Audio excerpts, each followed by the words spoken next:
Bom, minhas irmãs, meus irmãos, vamos retomar então de onde paramos. E tínhamos visto a constatação do professor Allan Kardec quanto ao movimento de Lyon. E vamos também fazer um breve comentário sobre Bordeaux, que foi a segunda cidade com maior número de espíritas encontrados por Kardec durante a viagem.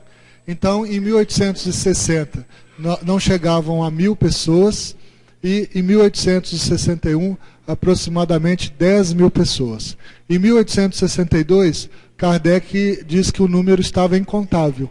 Então, ele não conseguiu estabelecer quantas pessoas tinham. Mas, pela projeção, talvez esse número passasse certamente também de umas 20, 30 mil pessoas em Bordeaux, mostrando aí o crescimento quantitativo enorme do Espiritismo.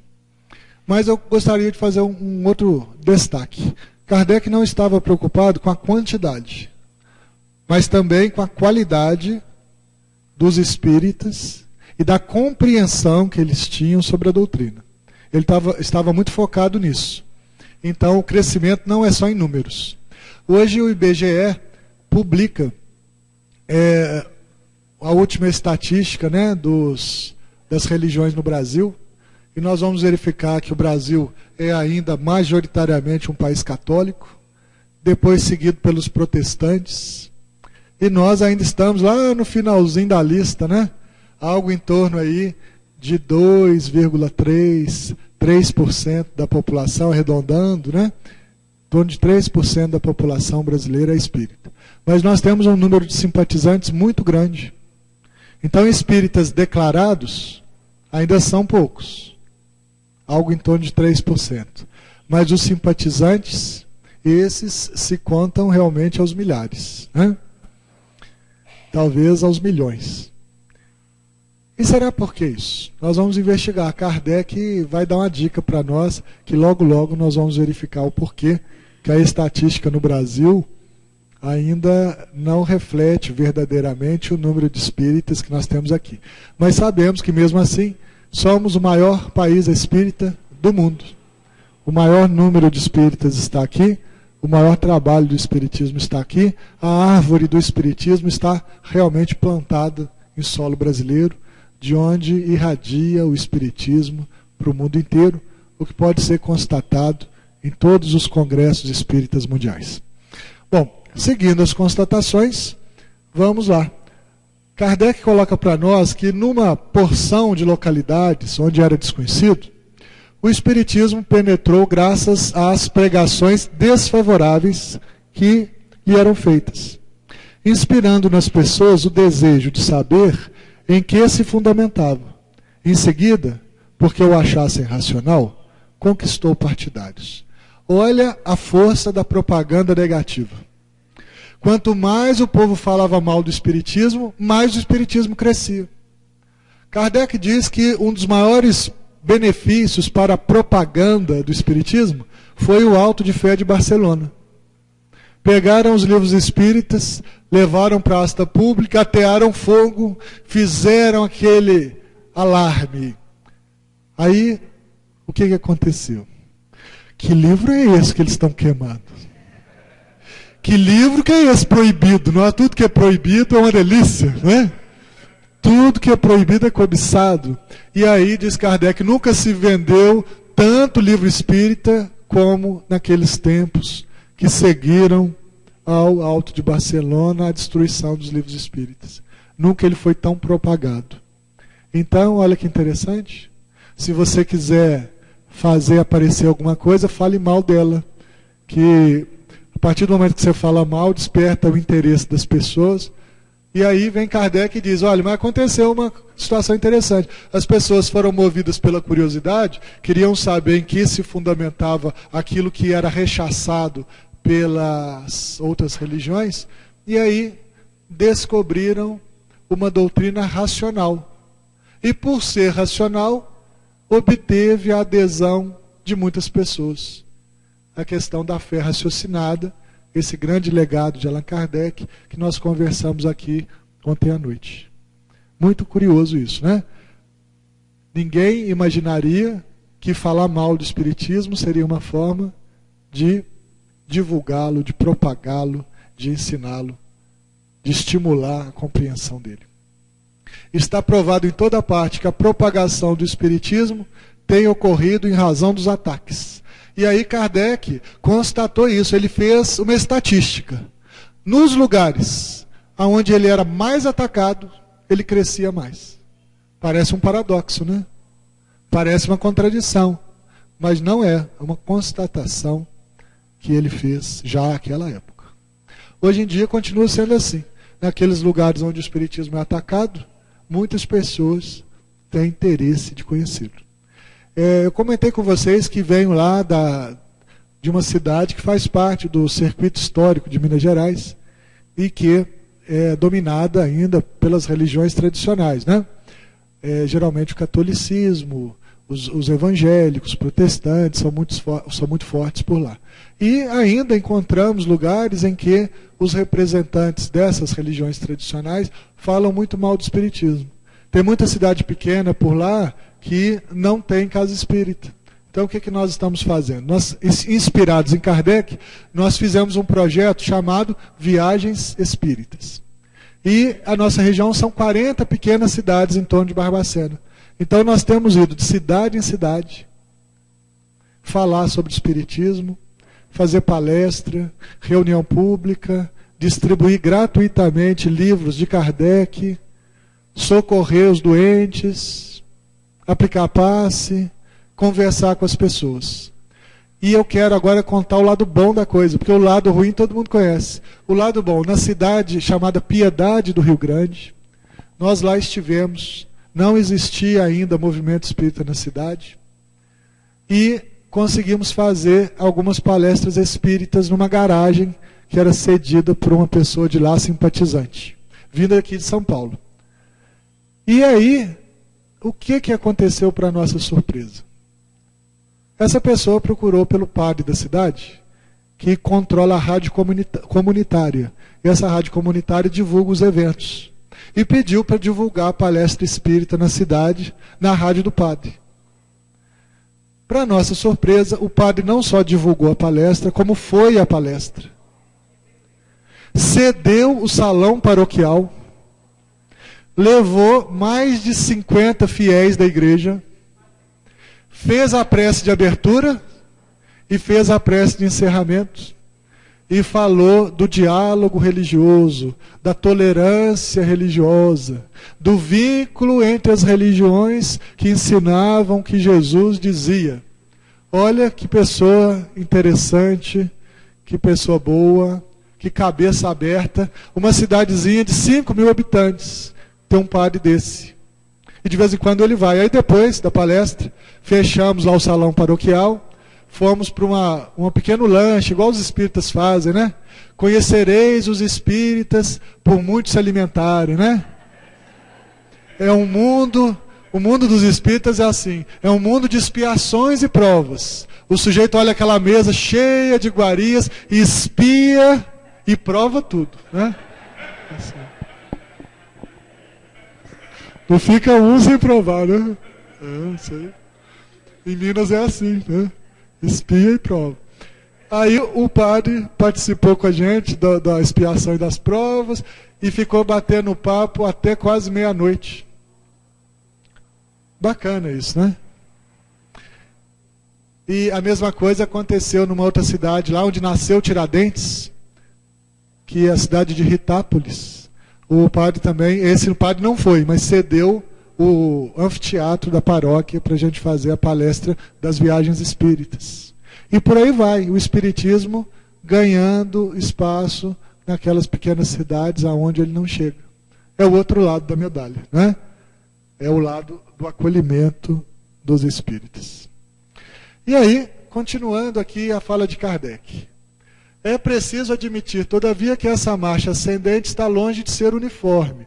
Há regiões onde as ideias espíritas parecem germinar à medida que são semeadas. Outras há onde penetram mais dificilmente em virtude das causas locais ligadas ao caráter de seus habitantes e, sobretudo, à natureza de suas ocupações.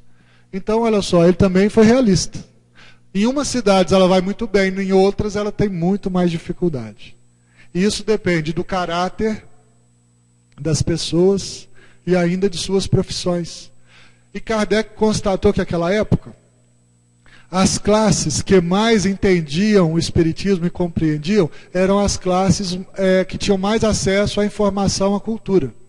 E nós temos que lembrar, gente, que naquela época, o índice de analfabetismo ainda era muito grande, mesmo na França. No Brasil, em 1862, quem soubesse ler e escrever era alguém privilegiado. Quase ninguém sabia ler e escrever no Brasil nessa época.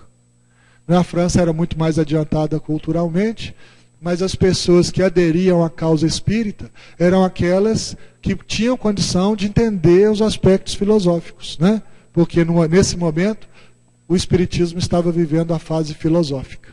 Depois, quando ele partiu para a fase de regeneração da humanidade, aí ele passou a abranger um número infinito de pessoas, independentemente, né, do nível cultural que essas pessoas têm. E aqui eu quero fazer mais uma nota. Nós temos que tomar hoje muito cuidado com isso, porque há pessoas que leem Kardec nessa parte e dizem que o espiritismo é para os intelectuais. Kardec veio de uma família de magistrados, de juristas, e muitas pessoas então acham que o espiritismo é uma doutrina elitizada, que só as pessoas que têm uma formação cultural elevada que estariam envolvidos ou à frente do espiritismo. Hoje, essa informação já está desatualizada. No momento de Kardec, ele constatou isso. Porque as pessoas daquela época eram as pessoas que tinham acesso ao livro. Quem que tinha acesso ao livro naquela época? Eram as pessoas que tinham, então, mais acesso à educação e à cultura. Agora, nos nossos tempos, quem que tem acesso ao ensinamento dos espíritos? Nós temos o livro, quase todos nós somos alfabetizados. Nós temos a internet, os internautas aí estão nos assistindo, têm acesso às informações espíritas, assistindo os vídeos, assistindo as programações da televisão. Hoje já tem canal aberto, né? Como, por exemplo, o programa Transição, que vai ao ar todos os domingos em rede aberta. Hoje em dia, os canais de TV fazem novelas, fazem seriados com temáticas relacionadas a informações da vida espiritual.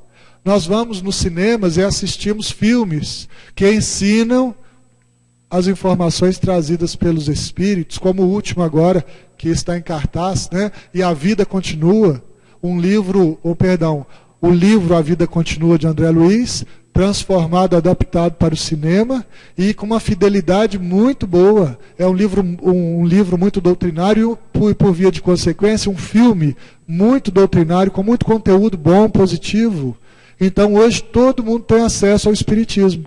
E por essa razão, Kardec diz que o espiritismo chegaria no coração daqueles homens simples que iriam compreendê-lo e aceitá-lo.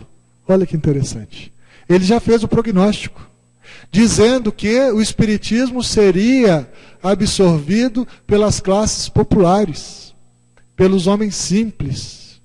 E aí, ele constata em 62 que o caráter e a ocupação dos espíritas tinha peso no sentido da adesão à doutrina, mas faz o prognóstico. Olha, o dia que a população puder ler os livros, o dia que a população puder ter acesso ao espiritismo, o espiritismo estará no coração e na mente das pessoas simples, das pessoas humildes. E é o passo que nós precisamos de seguir agora. Ah, sim, com certeza. A Boa Nova faz um trabalho realmente muito bom. E tantos outros canais, né? Tantas outras iniciativas que levam. Vocês têm aqui em São Paulo a Rede Amigo Espírita, né? Que vai ao ar também, levando muitas informações. A própria casa, né? Tem aí o canal colocando à disposição para o mundo inteiro as atividades que são feitas aqui. Então, hoje em dia o acesso é muito grande e o espiritismo é para todos, principalmente para os simples de coração, principalmente para os humildes.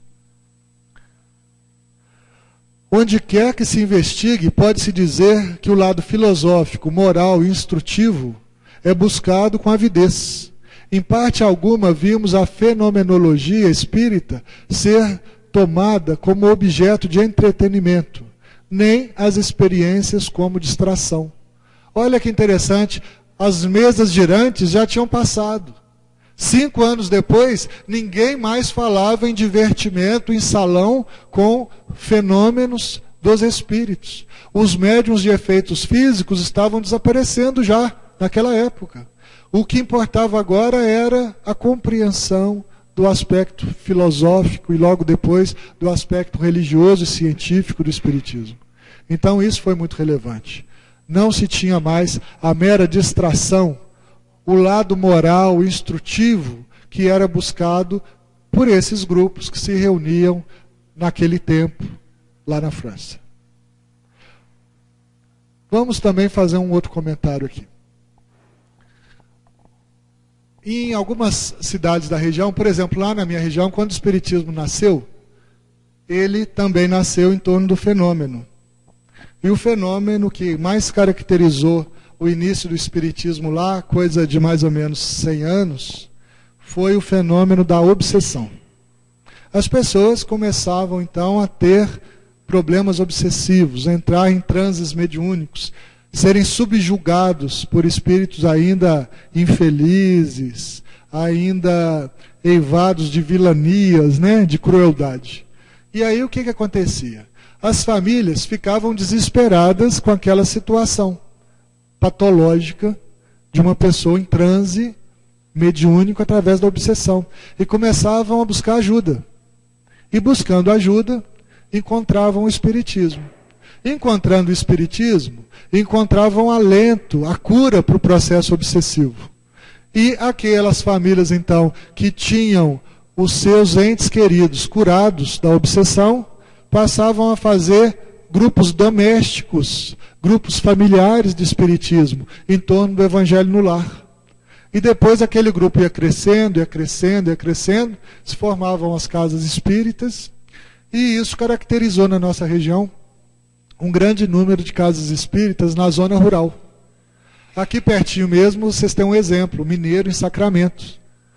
O grupo do senhor Mariano Cunha, na Fazenda Santa Maria, que começou pelo mesmo sentido. Não é? As pessoas estavam doentes, foram atrás do Frederico Peiró, era um espanhol que já era espírita. O Frederico Peiró foi até a Fazenda Santa Maria, constatou que aquela doença era, na verdade, um desequilíbrio de ordem mediúnica.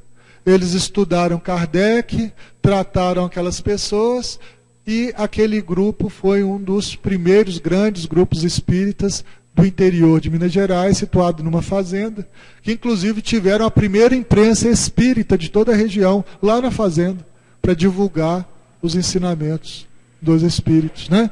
Então aconteceu em Sacramento, aconteceu na nossa região e aconteceu por diversos lados. O fenômeno era só a porta de entrada.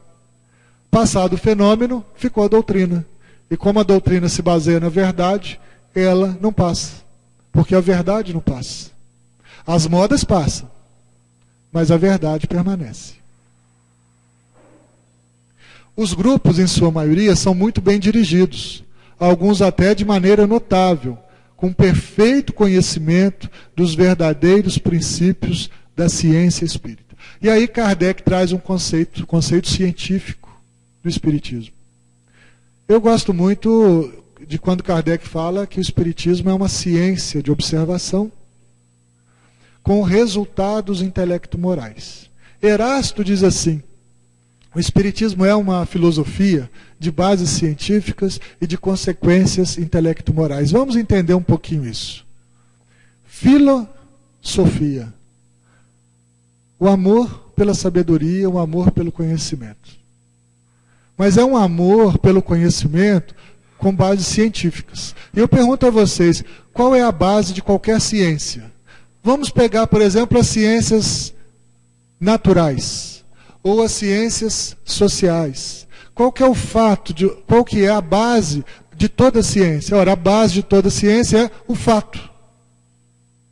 Então, quais são as bases científicas do espiritismo? O fato. Qual é o fato?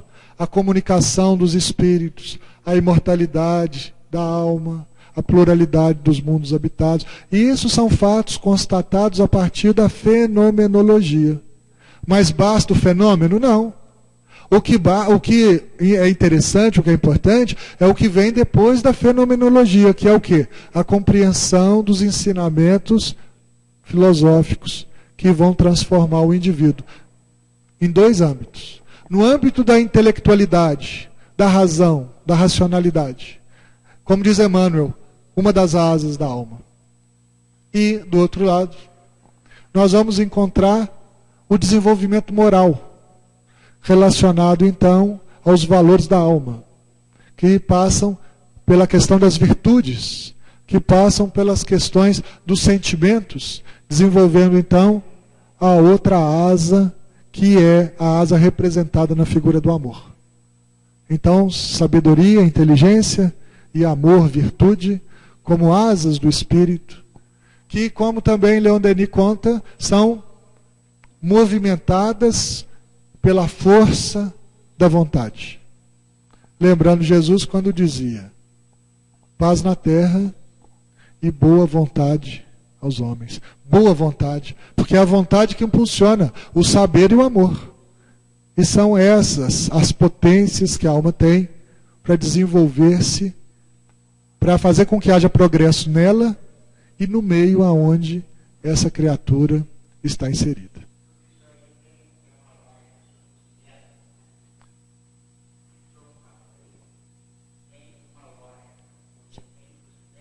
Com certeza. E Kardec utiliza esse método, que é o método experimental dedutivo. O fenômeno traz a oportunidade da experiência. A partir do momento que você pega a experiência, você vai deduzir as causas e compreender, então, os efeitos daquele fenômeno estudado. E aí nós temos um método científico de desenvolvimento da doutrina. Por isso, então, que podemos afirmar com Erasto: o Espiritismo é uma filosofia de bases científicas e de efeitos intelecto-morais. E aí Kardec já sabia disso e falava que a direção deve ser feita por quem tem perfeito conhecimento dos verdadeiros princípios do Espiritismo. Porque ele faz uma classificação no seu discurso de 3 categorias diferentes de espíritas. Diz ele: olha, o primeiro tipo é daqueles que acreditam na existência dos fenômenos. É aqueles que experimentam os fenômenos, mas não compreendem a filosofia, a ciência oriunda do fenômeno. Ficam só experimentando. Esses são os da primeira categoria. Os da segunda categoria, diz Kardec nesse texto, que são aqueles que compreendem sim a doutrina, compreendem sim a filosofia, mas querem aplicá-la aos outros. Olha, eu aprendi que é assim, mas é para você fazer. É a segunda categoria de espíritas. E nesse mesmo texto diz ele que há uma terceira categoria, que é aqueles que não só compreendem os fenômenos e a doutrina, a filosofia que sai dos fenômenos, que não só querem que os outros vivenciem essa filosofia, mas que, acima de tudo, dão testemunho em si mesmos da vivência desses ensinamentos. Esses são, segundo Kardec, os verdadeiros espíritas, que ele chamou também de espíritas cristãos. Vamos fazer uma pesquisa? Nós estamos em qual categoria? Na primeira, que acredita na fenomenologia e para aqui. Na segunda, que extrai do fenômeno os aspectos do ensinamento, mas que querem aplicar nos outros. E aí a gente diz: nossa, fulano de tal devia estar aqui para ouvir isso, né? Isso serve tanto para ele, mas serve só para o outro. Ou nós estamos já na terceira categoria, que aplicamos em nós mesmos e vivenciamos aquilo que aprendemos. Eu quero crer que nós devemos estar buscando sermos da terceira categoria, aplicando em nós o conhecimento trazido pelos Espíritos. Há líderes espíritas que não têm perfeito conhecimento dos verdadeiros princípios da doutrina espírita?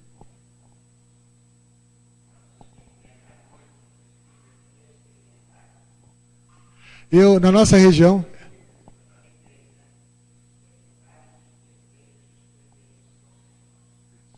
É isso mesmo. Na nossa região, a gente tem alguns dirigentes de grupos espíritas, pasmem vocês, não conhecem o livro dos espíritos. Aí você pergunta para ele, você já leu o livro dos espíritos? Ah, eu já li uma pergunta aqui, outra ali. Você já estudou o livro dos espíritos? Não, estudar não, né? Estudar é muito difícil. Ah, e como é que vocês fazem? Aqui a gente vai na prática mesmo. Eu aprendi assim com fulano, que aprendeu com ciclano, e a gente vai aqui na prática fazendo. Porque mais vale a prática. Bom, aí nós temos que pensar esse dirigente, né? Olha, a prática sem a compreensão teórica. O ideal é que nós tenhamos ao mesmo tempo a teoria e a prática. Porque se a gente ficar só na prática, a nossa prática pode estar desvirtuada. E nós podemos até nem perceber isso, porque desconhecemos, ignoramos. Mas se também nós ficarmos só na teoria e não fizermos nada, também não vai adiantar coisa alguma, porque vamos instruir só o intelecto e não vamos transformar nossa fé em obras, né? Então, por isso é importante que o dirigente tenha profundo conhecimento dos verdadeiros princípios do Espiritismo e os pratique em si mesmo e no grupo em que ele dirige. Certo ou errado? Certo? Todos estão unidos em torno dos propósitos defendidos pela Sociedade de Paris. E não tem por bandeira senão os princípios ensinados em O Livro dos Espíritos. Olha o movimento de unificação aí já surgindo na época de Kardec. Qual que era o órgão unificador? Sociedade Parisiense de Estudos Espíritas. Era aqui, se a gente for comparar com o Brasil, a Federação Espírita Brasileira. Se for comparar com o Estado, a USE. Se for comparado com a região, a USE Intermunicipal, não é isso? Que cuida dos aspectos de unificação. Para quê? Para que hajam diretrizes comuns, para que exista objetivos compartilhados pelos grupos, metas a serem alcançadas. Então, Kardec fica feliz aí ao constatar a respeito da união dos espíritas. E ele reforça isso, eu ainda vou passar outros textos, que ele fala da união repetidas vezes. O mais importante que ele constatou foi a união dos espíritas. E será que nós estamos unidos agora, 150 anos depois? Ou nós estamos fazendo espiritismo à moda da casa? Tem região que tem espiritismo à moda da casa, né? Olha, é Kardec até aqui, mas daqui para frente nós damos aqui uma adaptação e fazemos de acordo aqui com o que a gente pensa que é certo. Bom, não foi isso que Kardec sugeriu, né? Ele sugeriu que nós seguíssemos a orientação do Livro dos Espíritos e da Sociedade Parisiense, que era o órgão de unificação daquele momento. Então fica aí para a nossa reflexão.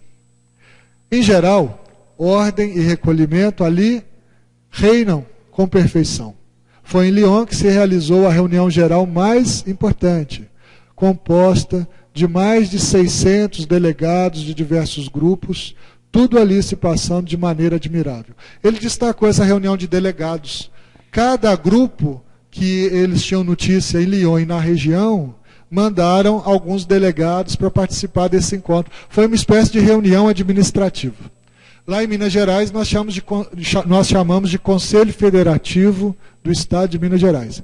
Esse Conselho Federativo reúne delegados, geralmente são alguns delegados, são 26 regiões no Estado, e geralmente vão delegações que vão variar de 1 ou 2 até 18, 20 pessoas, que se reúnem em Belo Horizonte, uma vez por ano, e estabelecem algumas diretrizes, algumas metas para o movimento espírita mineiro.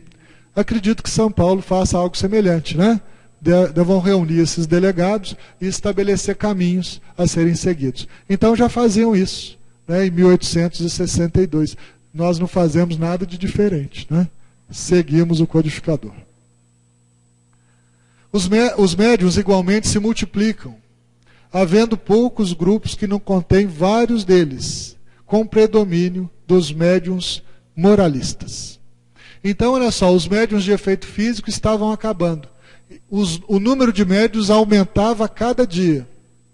E Kardec faz uma observação interessante. E aquele médium renitente, aquele médium melindroso, aquele médium que quer o destaque das suas mensagens, quer ser reconhecido. Em algumas regiões lá de Minas Gerais, tem uns centros que dizem que é um médium, digamos assim, de destaque, o médium principal, o médium mais importante. Será que existe isso ainda? Olha o que Kardec fala. E se esse médium foi embora? Ah, não, porque ele é o mais importante, nós não demos a importância que ele queria ter, e ele foi embora. Qual que deve ser a nossa postura diante desse médium melindroso, melindrado, que foi embora? Kardec dá a receita nessa obra. O que vocês fariam? O médium principal foi embora. E agora? Ele está triste, aborrecido com você, dirigente da casa, coordenador do grupo mediúnico. O que você faz?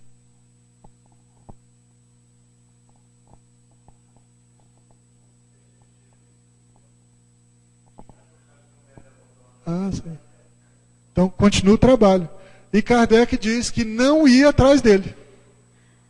Se ele saiu, saiu porque quis. Se ele chegou, chegou porque quis. Se ele não ficou satisfeito com o que o Kardec disse, falou, fez e foi embora, respeito, moderação.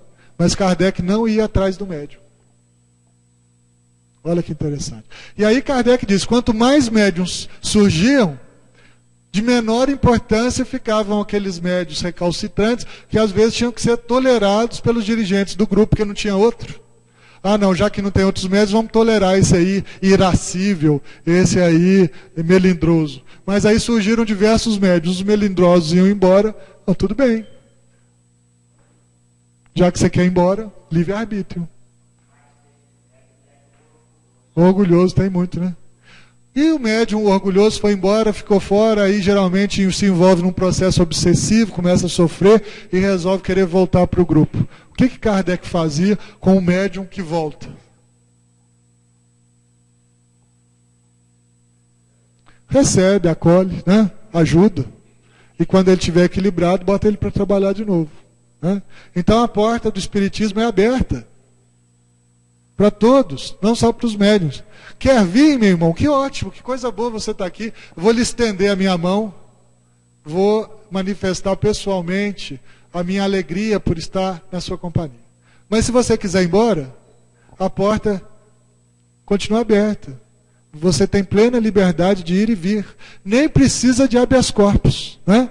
A liberdade de ir e vir é um atributo da sua consciência. Você pode fazer o que você quiser.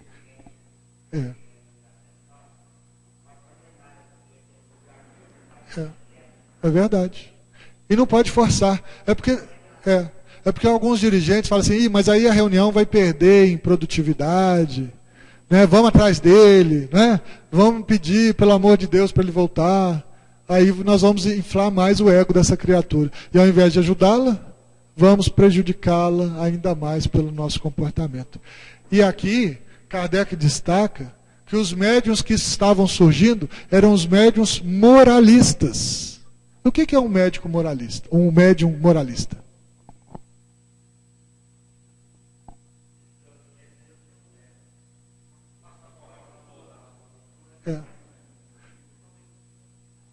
Aqui o sentido é diferente do sentido comum, né? Geralmente, moralista para nós hoje é aquele que quer impor uma moral que às vezes nem segue, né? Mas aqui, na acepção de Kardec, moralista tem um outro sentido, que a Marlene já percebeu. É o sentido da moralização trazida pelo Evangelho de Jesus e pelas virtudes ensinadas na doutrina espírita. O médium moralista aqui não é aquele que impõe a moral, não. É aquele que ensina a moral. É aquele que propõe a moral. É aquele que diz o que os espíritos ensinam para os outros. Ou, numa outra acepção, seriam os médiuns que produzem efeitos inteligentes de transformação das pessoas. Então aí o sentido de moralidade colocado por Kardec. Mas o que é característico é a evidente diminuição dos médiuns de efeitos físicos, à medida que se multiplicam as comunicações inteligentes. É como eu dizia antes, as mesas girantes pararam de girar. Os efeitos de transporte pararam de acontecer. As materializações foram desaparecendo. E o que ficou? A psicografia de qualidade de ensinamento filosófico, religioso, científico, os ensinamentos morais, os efeitos inteligentes. Hoje, as nossas reuniões, graças ao bom Deus e graças ao esforço dos médiuns, dos espíritas, a maioria das nossas reuniões são reuniões de efeitos inteligentes e também reuniões de socorro aos espíritos sofredores, né? E até reuniões de desobsessão, né? É que, como bem disseram os espíritos, o período da curiosidade já passou. Estamos agora no segundo período da filosofia. O terceiro, que em breve começará, será o de sua aplicação à reforma da humanidade. Então já dissemos isso aqui também ontem, mas nunca é demais reforçar para aqueles que não estiveram ontem. Olha só, em qual período nós estamos hoje? O primeiro período foi das manifestações das mesas girantes. Em 1862 já tinha passado. Naquele momento estavam no período filosófico, construindo os conhecimentos espirituais. Mas hoje nós estamos em qual etapa? Em qual período? No terceiro. Porque o Espiritismo marca uma nova era para a humanidade. A era da regeneração humana, que Kardec já coloca para nós através da reforma individual e da reforma coletiva. Da reforma íntima, da transformação do homem velho no homem novo e a transformação da sociedade velha na sociedade nova. Porque o que é a sociedade, senão a soma de cada um de nós? A humanidade é a soma de cada indivíduo humano que dela faz parte. Então, o Espiritismo segue a sua marcha no terceiro período. O período das reformas necessárias. Mas onde elas começam? Em cada um de nós. Onde elas acontecem? Elas acontecem de dentro para fora.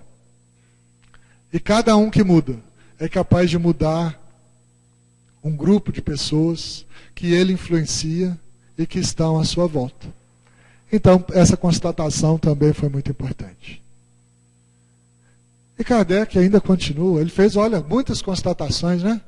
E olha o senso de observação dele, a riqueza dessas viagens.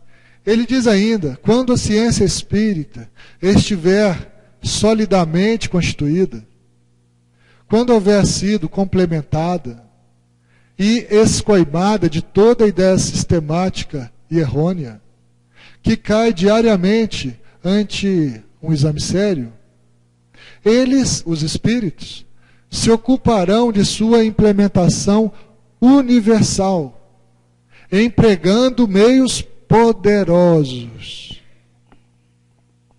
Assim que o Espiritismo estivesse pronto, ele seria maciçamente ensinado pelos Espíritos em todo o planeta. E eles utilizariam para isso meios poderosos. O que será? Nós já estamos vivendo esse momento, né? Quais são esses meios poderosos que os espíritos estão utilizando para implantar o espiritismo no mundo?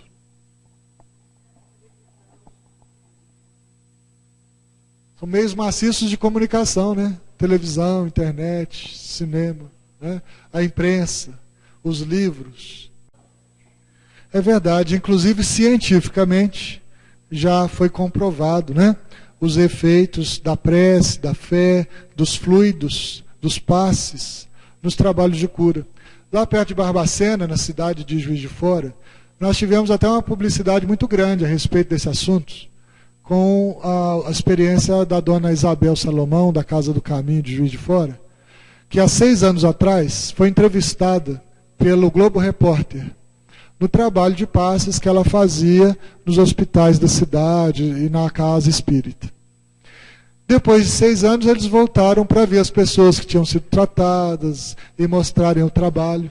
E nós vamos verificar que a cada dia que passa, o número maior de comprovações científicas de pessoas que foram beneficiadas pelas energias oriundas do passe, da oração, da fé, foram, assim, praticamente afastaram aquela resistência, aquela incredulidade da maioria dos médicos. E hoje nós temos, por exemplo, em Minas Gerais, uma associação, a Associação Médico Espírita do Estado, que tem aqui em São Paulo, né, que tem no Brasil, que tem no mundo, um grande número de médicos espíritas ou simpatizantes, reunindo, falando de medicina e de espiritualidade, fazendo congressos, publicando livros e mais, acrescentando nas suas práticas médicas as informações trazidas pelos espíritos. Em Belo Horizonte, por exemplo, nós temos o Hospital André Luiz, psiquiátrico, que junto do tratamento psiquiátrico tradicional, vai aliar passe, palestra, reunião de desobsessão, no sentido de ajudar ali os sofredores. Fiquei sabendo que aqui tem o Allan Kardec, né? Que o Sanatório Allan Kardec, que também faz um trabalho certamente semelhante, na mesma linha de comportamento. E isso já é antigo no movimento, né, gente? Se nós lembrarmos do Adolfo Bezerra de Menezes Cavalcante, nós vamos verificar que, ainda encarnado, ele publicou uma obra-prima pouco estudada, A Loucura sobre o Novo Prisma, que abordava as questões espirituais dos pacientes psiquiátricos, aonde ele demonstrava que muitas pessoas que tinham sofrimento catalogados como psiquiátricos, esquizofrenias e outras patologias mentais, eram, na verdade, oriundas de processos obsessivos.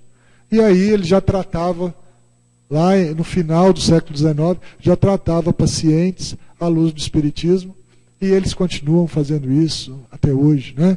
Com recursos muito válidos e muito proveitosos para todos nós. Então, a implantação universal do espiritismo já chegou. Já estamos por toda parte.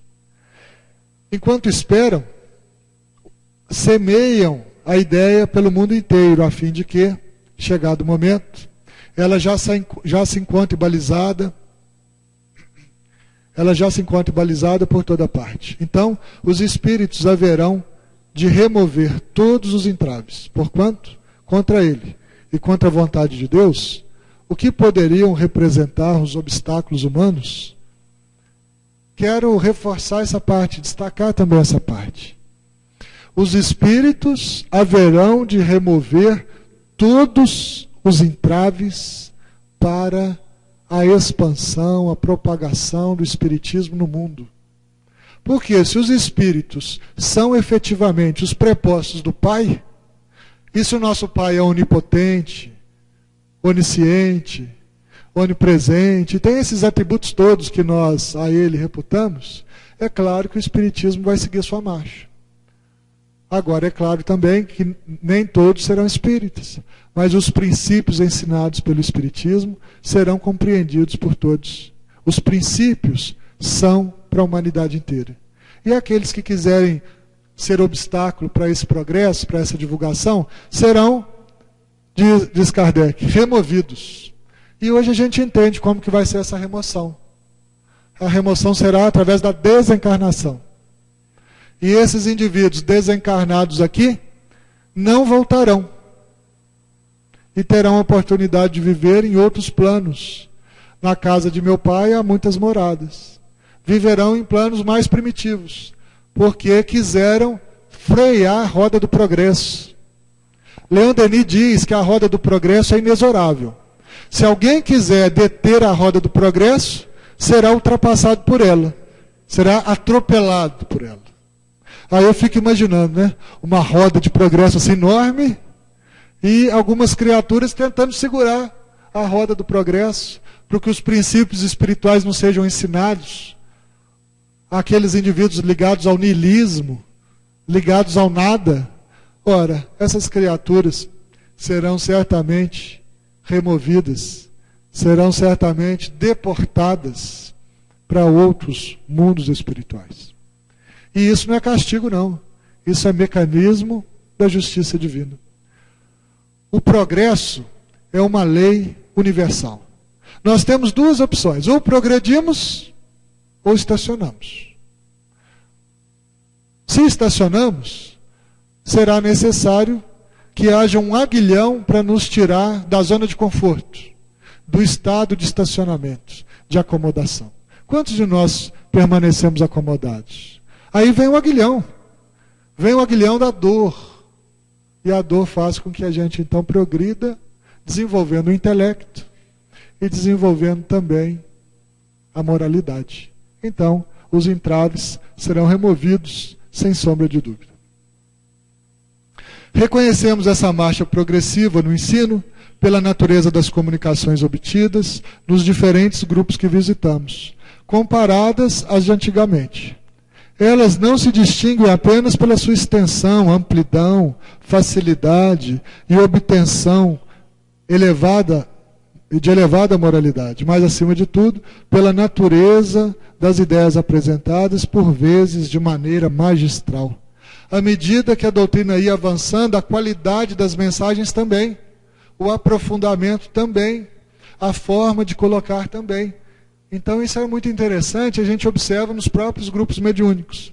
Quem participa aqui de reunião de psicografia, por exemplo, observa que quando o médium começa a psicografar, geralmente ele recebe uns rabiscos, depois umas palavras, depois umas frases, depois uns textos assim, meio sem nexo, e depois eles começam a produzir textos com começo, meio, fim.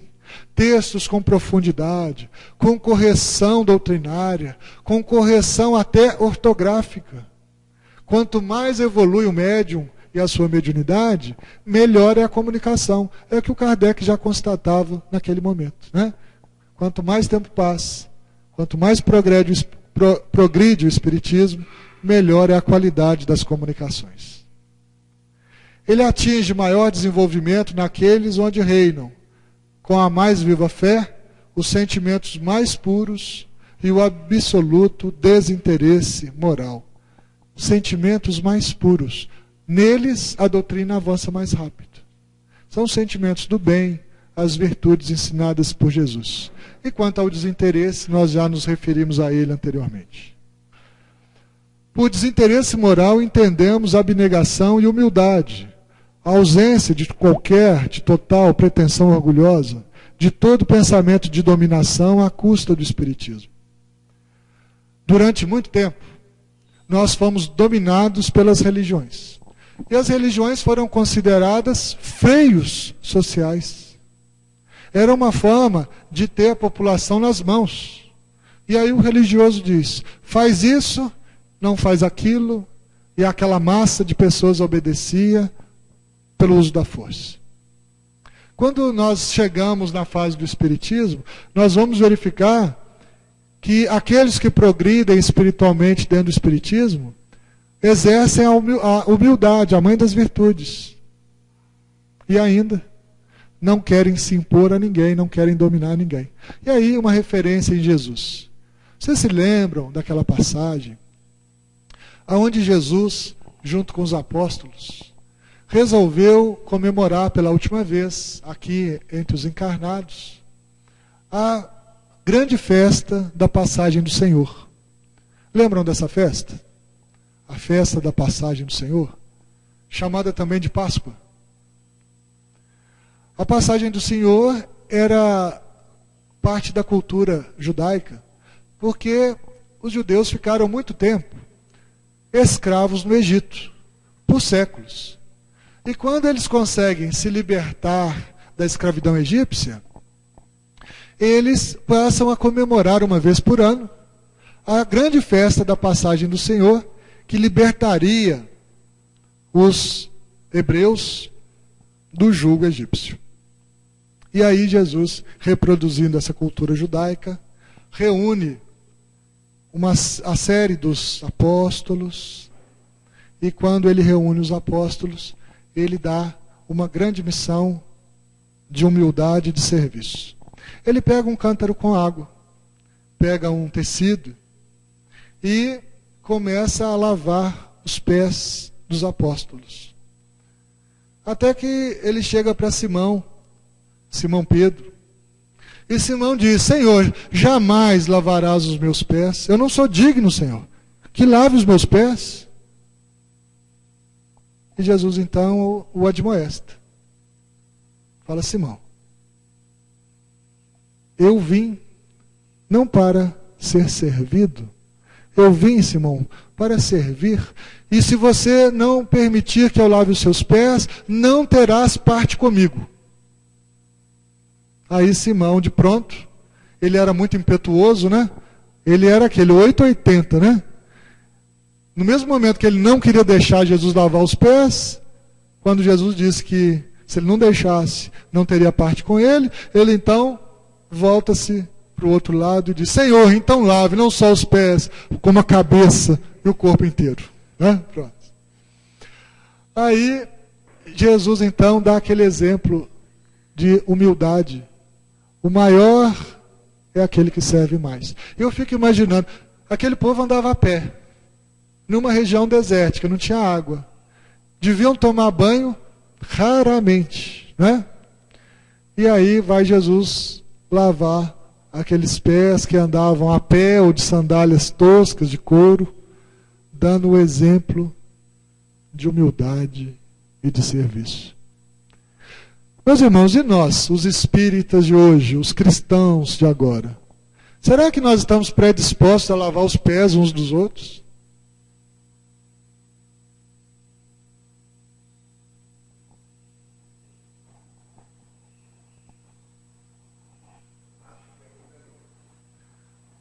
Pois é. Embora os pés já tenham melhorado bastante, agora já tem uma série de produtos, né? Para nós evitarmos o chulé e coisa que o valha. Mas nós não estamos ainda dispostos a servir, principalmente naqueles serviços mais humildes.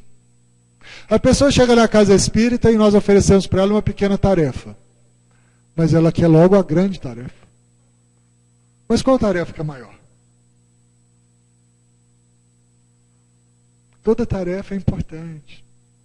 É importante aquele que vem aqui, olha, limpar o piso do salão, para a gente poder estar aqui. Mas quem quer fazer o serviço da limpeza do salão? Lá na nossa região, nós temos o hábito de fazer uma escala de serviços. E na escala de serviço é assim, um dia tem a equipe da faxina, no outro dia a equipe do estudo, no outro dia a equipe das palestras, no outro dia a equipe dos passes, no outro dia a equipe da reunião mediúnica, e as pessoas se revezam nas equipes.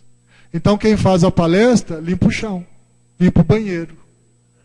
Quem faz a reunião mediúnica, ouve o estudo feito pelo outro companheiro. Percebe? Todo mundo faz tudo, numa integração do movimento, para a gente não esquecer isso. Que nós podemos estar aqui falando agora, hoje, porque nos deram essa tarefa, mas se me derem a tarefa de lavar o banheiro, eu tenho que abraçar essa tarefa com o mesmo amor, com a mesma humildade, com o mesmo carinho, porque todo mundo precisa do banheiro lavado. Percebe como é simples e como a gente não faz? Eu dei o exemplo da faxina porque tem muita gente que corre dela, né? Muitas casas espíritas têm que remunerar as pessoas que fazem a limpeza, porque não acha um cristão para varrer o chão. Porque ninguém quer lavar a pé. Verdade ou mentira? É? Ah, não, isso é ultrajante. Imagina eu lavar banheiro, ir lá para a casa espírita lavar banheiro. Nem na minha casa não lavo, eu pago uma diarista. Eu vou lavar na casa espírita? Vai. Porque aqui não tem hierarquia, não, meu amigo. Aqui o faxineiro e o presidente são irmãos iguaizinhos. Não tem diferença nenhuma. Peguei pesado agora? Não? Não?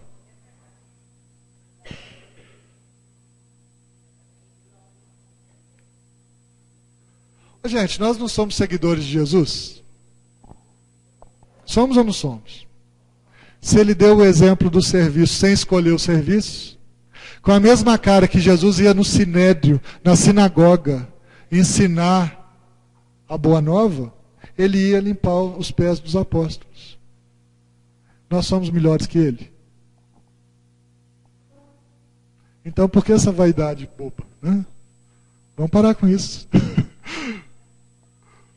Um outro sinal característico dessa época é o número incalculável de adeptos que nada viram e que nem por isso deixam de ser menos fervorosos, simplesmente porque leram e compreenderam. Aqui nós vamos voltar também nas épocas primitivas do cristianismo e lembrar a figura importante de um seguidor, de um apóstolo, chamado Tomé. E aí nós queríamos lembrar, então, a história de Tomé, né? E o Tomé traz uma lição aqui que Kardec reproduz nesse texto. Jesus tinha retornado para a pátria espiritual há poucos dias, e os apóstolos ainda aturdidos, depois de terem se dispersado com medo da morte e da perseguição, começaram a se reunir novamente. E o Cristo começou a aparecer, primeiro para as mulheres, depois para os apóstolos. Por que ele apareceu primeiro para as mulheres, hein?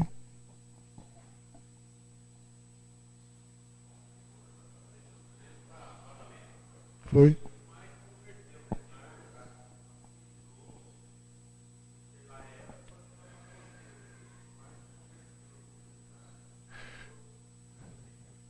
Uma das pessoas que mais se converteu por isso, tinha um vínculo de amor muito profundo por ele, e foi ao sepulcro procurar pelo corpo.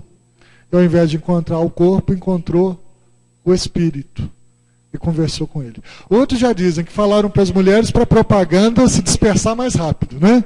Porque as mulheres, tem muitas delas, não são todas, é claro, mas tem muitas que fazem assim um comentário mais rapidamente, né? E aí dizem que é isso, para favorecer a divulgação. Mas isso é uma brincadeira, claro, né? Mas o verdadeiro sentido ainda vocês não disseram.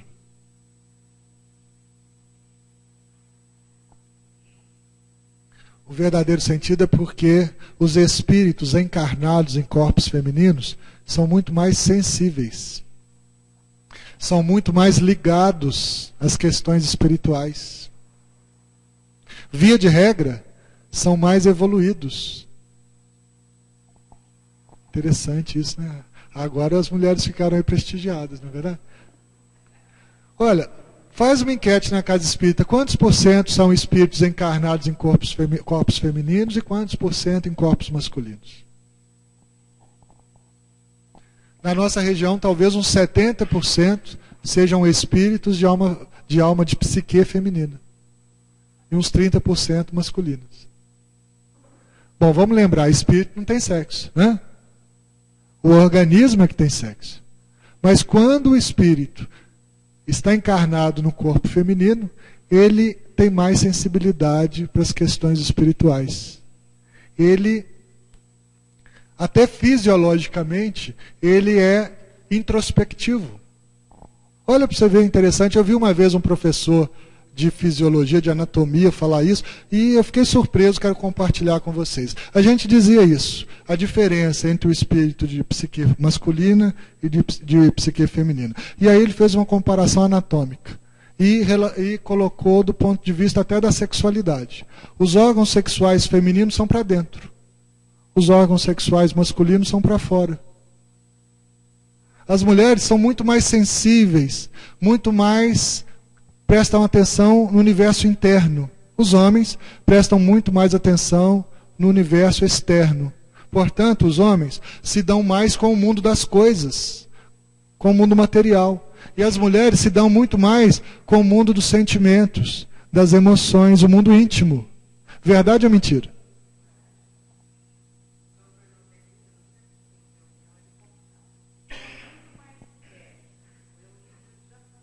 Tá vendo? Então, Eurípides, né, Novelino e tantos outros já fizeram essa constatação. E é uma verdade. Então, por isso que Jesus primeiro aparece para as mulheres. Porque tinham mais condição de compreendê-lo, porque ele lhes falava ao coração. E aí depois, Jesus começa a aparecer para os apóstolos. E aí encontra um monte de varões, né, 12. Com exceção de um que tinha já partido para o mundo espiritual antecipadamente. E aí, dentre eles, o Tomé. Quando Jesus apareceu aos apóstolos pela primeira vez, Tomé não estava. E aí, disseram para ele, as mulheres e depois os apóstolos, Tomé, o mestre veio nos visitar, apareceu para nós, ele está vivo, ele ressurgiu. Aí Tomé, ressurgiu?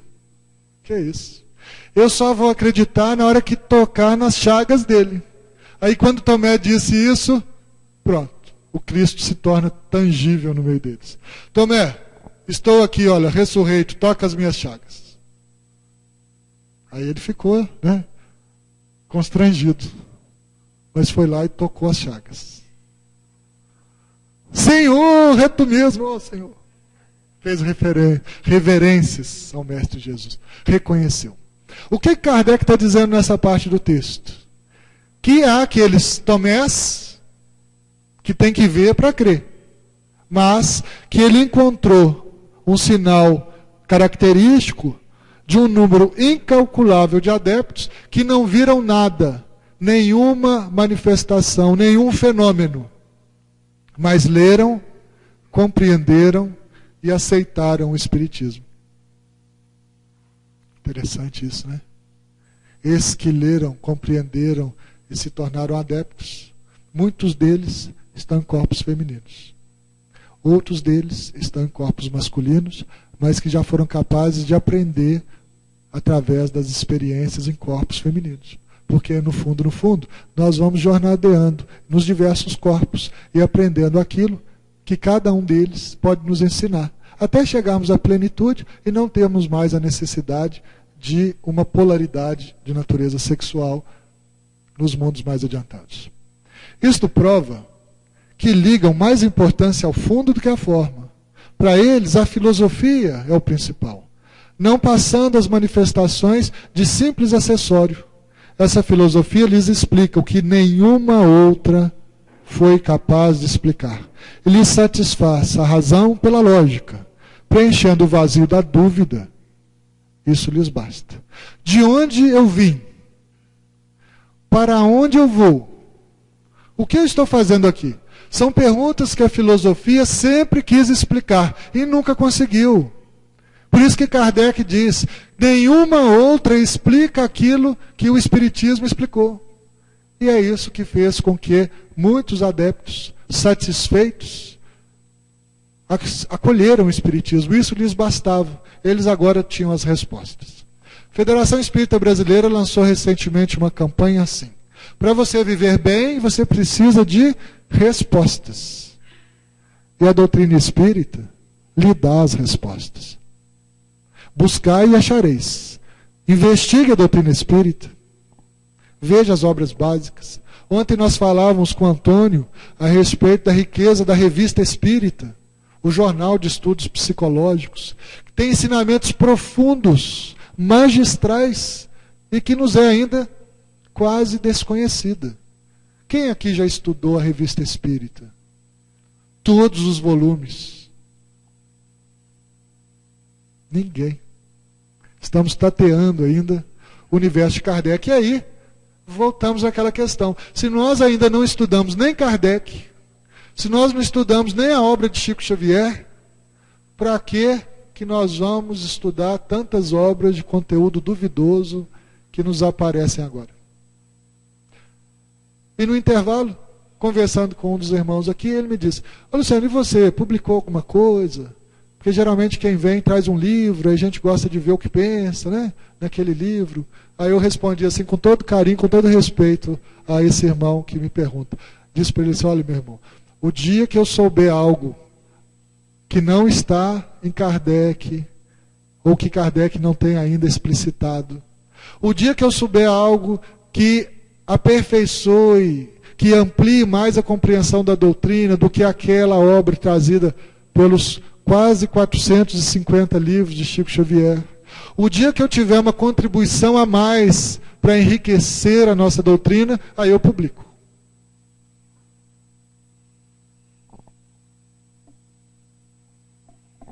Peguei pesado agora? Ô gente, eu estou confessando a minha mediocridade.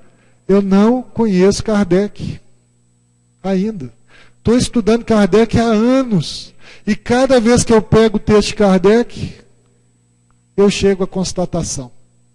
Ainda não sei Kardec. A obra do Chico é a mesma coisa. Eu gosto, lá em Minas a gente estuda muito Emmanuel, né? Temos grupos de estudos da obra de Emmanuel. Aí nós estudamos Emmanuel anos a fio. Às vezes demoramos 2 anos para estudar um livro de Emmanuel. Estudando toda semana. E aí a gente pega aquele livro um tempo depois, abre o livro. Que surpresa, né? Não tinha visto isso aqui. não tinha compreendido aquilo lá. Estudei esse livro há anos, não sei o que está escrito nele, não sei. Então, para que nós vamos publicar coisas velhas, inúteis, que não acrescentam nada? Para quê? É a primeira. Sempre tem novidade, né? E aí, uma vez, comemorando os 150 anos do Livro dos Espíritos, nós fazíamos essa divulgação na região.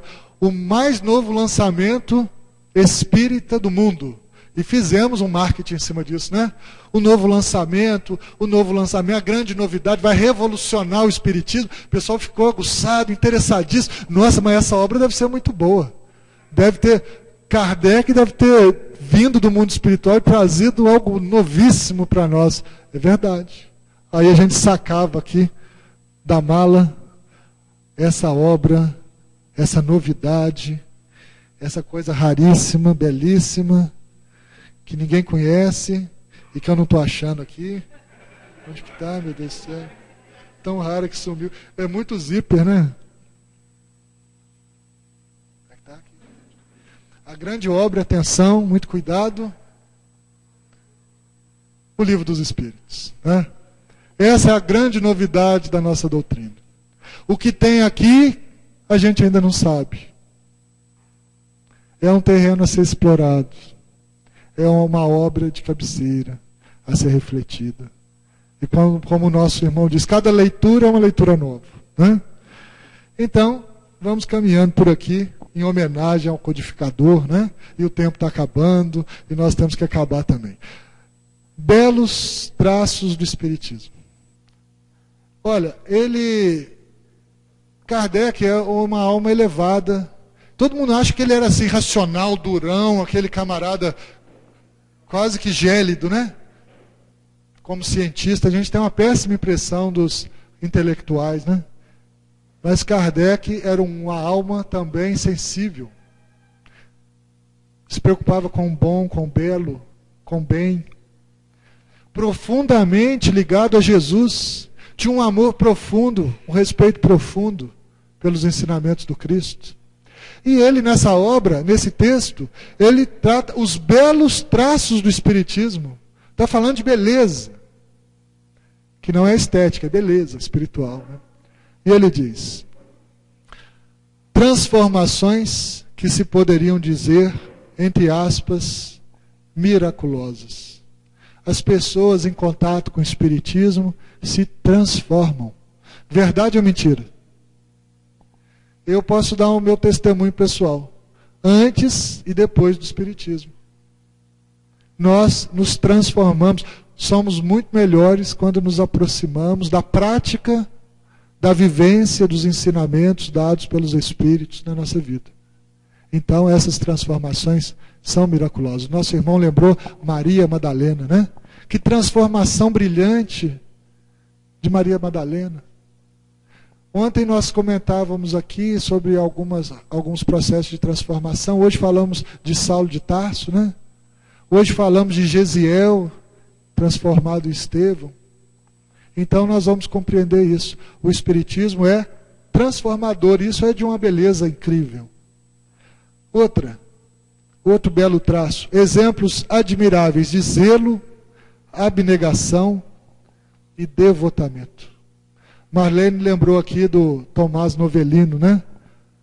Que criou aí a instituição Pestalozzi. Quanto de devotação o senhor Novelino teve de ter para edificar e manter essa obra?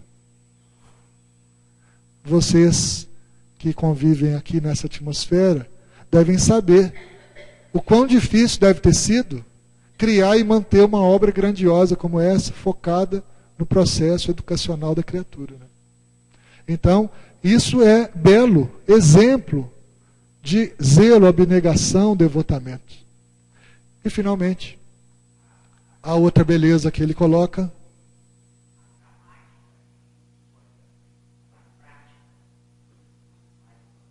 é a fé com obras, né, que a gente comentava. E numerosas demonstrações de caridade verdadeiramente evangélicas. Então, olha só como Kardec aponta de mais belo. A transformação, os exemplos, a prática da caridade. Esses são os belos traços do Espiritismo. Bacana, né? Alguém já tinha visto ele falar assim de beleza? É uma novidade desse texto, né? Ele falando de beleza. As reuniões compostas de verdadeiros e sinceros espíritas facultam a mais sólida e a mais frutuosa propaganda, porque se dirigem a pessoas sérias, que preparam a reforma moral da humanidade, pregando pelo exemplo, que o nosso irmão acabou de dizer ali, né? A prática, o exemplo, a vivência, que nós também já ressaltamos. É notável que crianças educadas nos princípios espíritas desenvolvem um raciocínio precoce, que as torna infinitamente mais fáceis de governar. Evangelização infanto-juvenil. Naquela época ele já dizia, as crianças educadas à luz do Espiritismo são mais fáceis de governar. E agora que nós estamos recebendo a nova geração, então, essa nova geração, ela precisa ainda mais de educação espírita, de princípios espíritas, porque elas têm raciocínio precoce. Já constataram isso? Quem convive com criança, com filhos, netos, bisnetos? Os meninos hoje, com 3, 4 anos, já fazem questionamentos e nos colocam em situações que nos colocam em situação de aperto. Às vezes nos cobram.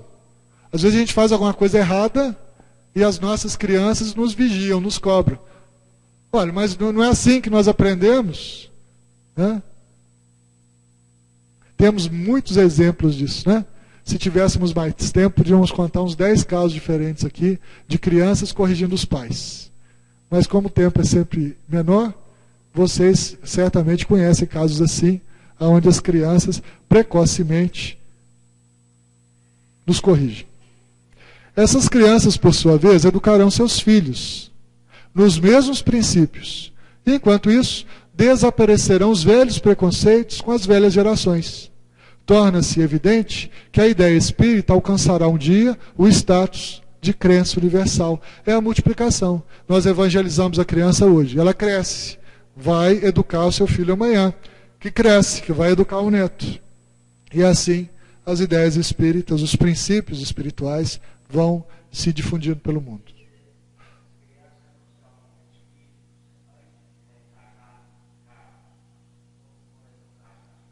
Com certeza, eles já trazem de lá a bagagem, né?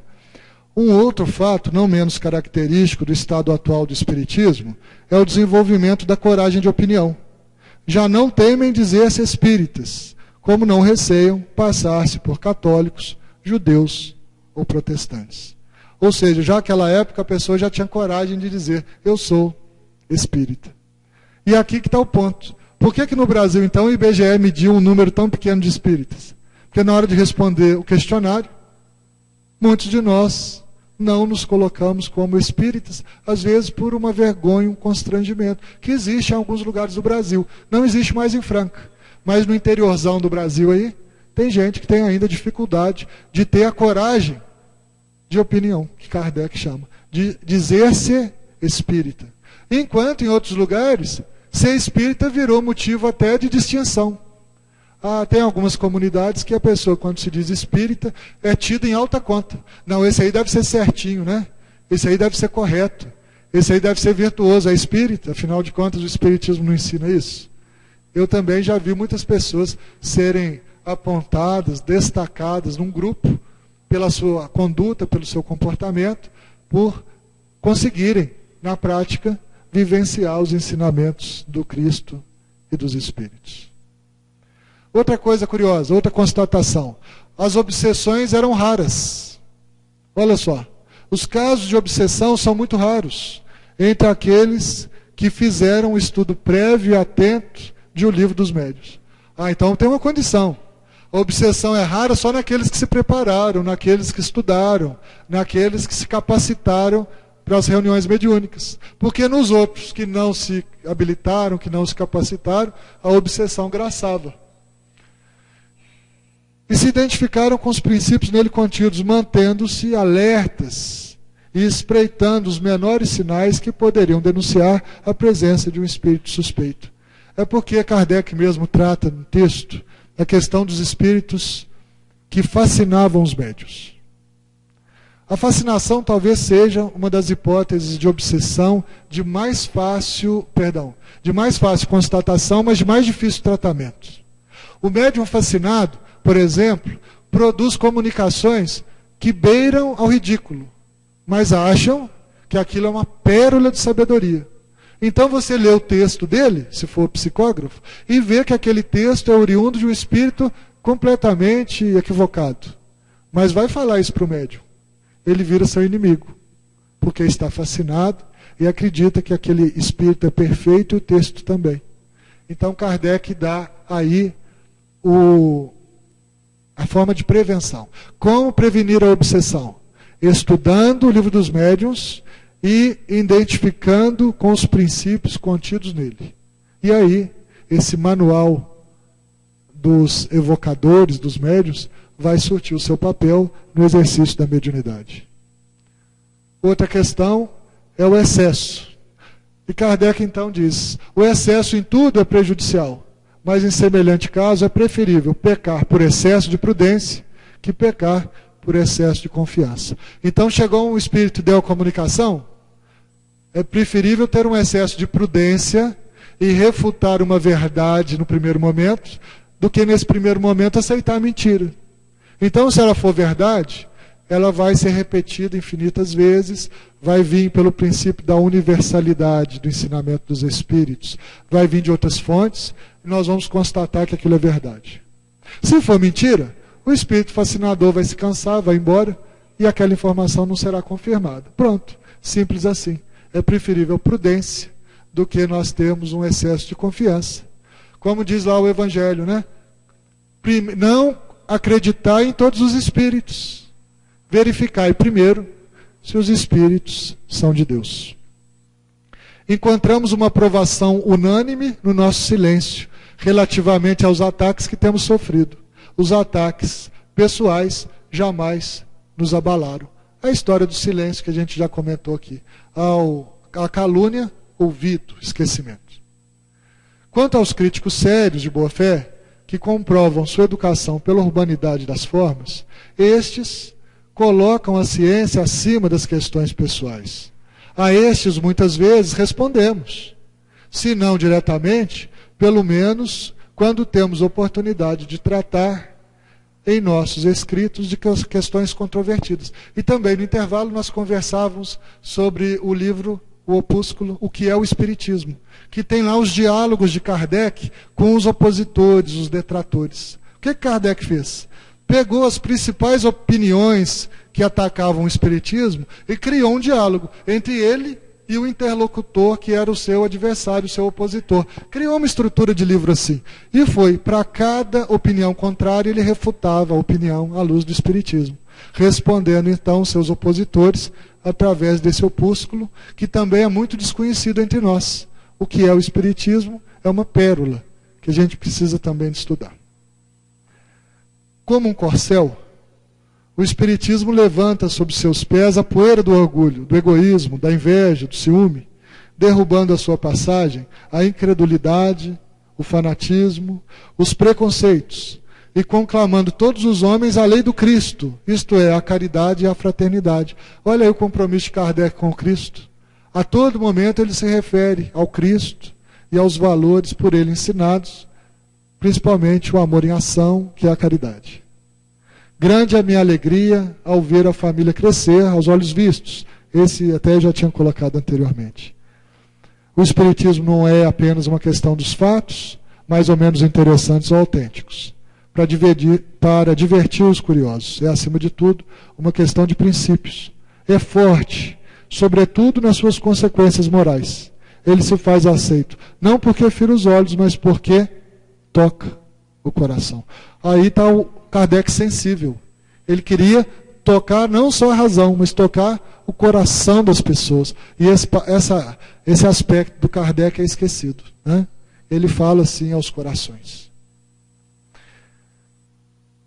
Como responder à infâmia? Pela imprensa ou pelos tribunais? Isso foi uma pergunta feita lá no Congresso de Delegados. Olha, nós somos atacados, vamos responder pela imprensa ou vamos entrar com ações na justiça? E Kardec respondia: digo que devem responder pelo desprezo, pelo silêncio. Desprezo nesse sentido, né? De não dar valor aos ataques. Continuai, meus amigos, a grande obra de regeneração iniciada sobre tão felizes auspícios. Em breve colhereis os frutos da vossa perseverança. Ao estímulo. Continuai. Ide. Vai em frente. Provai, sobretudo, pela união e pela prática do bem, que o Espiritismo é a garantia da paz e a concórdia entre os homens. A união dos espíritas, também como nós já ressaltamos, é relevante. Uma mesma bandeira deve guiar-vos e nela está escrito: fora da caridade não há salvação. A caridade será a base das relações sociais. Sois a vanguarda. Deveis dar o exemplo a fim de encorajar os outros a vos seguirem. Não vos esqueçais de que a tática de vossos inimigos, encarnados e desencarnados, é dividir-vos. Quer acabar com um movimento qualquer? Coloque uma pessoa contra a outra. O reino que se biparte se aniquila. Essa é a tática dos adversários do Espiritismo. Colocar os espíritas uns contra os outros. E aí, na história do Espiritismo, nós vamos encontrar N casos. Kardec ou Rustang, né? Chico é Kardec, Chico não é Kardec, né? Quantas colocações são postas para nós, para criar entre nós a divisão, a discórdia, a dúvida. Se nós seguirmos o codificador, essas propostas de divisão não terão seus resultados, porque nós saberemos manter a união entre nós. Não quero que a minha visita seja ocasião de despesas que poderiam impedir a presença de alguns e privar-me do prazer de ver todos reunidos. Os tempos são difíceis, importa, pois, não fazer despesas inúteis. Olha que coisa interessante, tem gente aí cobrando para que as pessoas participem de eventos espíritas. Se você não pagar, não entra. Porque tem que pagar despesa com isso, despesa com aquilo outro. Olha a recomendação de Kardec. Se nós cobrarmos, nós vamos impedir que pessoas que não tenham condição de pagar compareçam às reuniões. Então, para que as despesas inúteis? E isso ele falava, ele pedia textualmente que as pessoas não se preocupassem com os banquetes, que elas não se preocupassem com acessórios, com coisas que eram supérfluas. É só o necessário. O supérfluo não precisa de gastar dinheiro com isso. São despesas inúteis. E o que é mais agradável me podeis oferecer é o espetáculo de uma união boa, franca e solidária. Então, meus irmãos, é isso que Kardec nos pede na viagem de 1862. União boa, franca e sólida. Isso eu tenho certeza que vocês não vão esquecer jamais, né? A união boa, franca e sólida. E a viagem ainda tem outros desdobramentos, e a obra é muito rica. E daria para fazer mais uns 2 seminários aqui em cima da mesma obra, mas o tempo é inexorável. São 12:30, e coloco para vocês aqui a nossa profunda gratidão por nós estarmos juntos mais uma vez. Não se esqueça, união boa, união franca e sólida. Muita paz a vocês, até a próxima oportunidade que Deus sempre quer. Obrigado.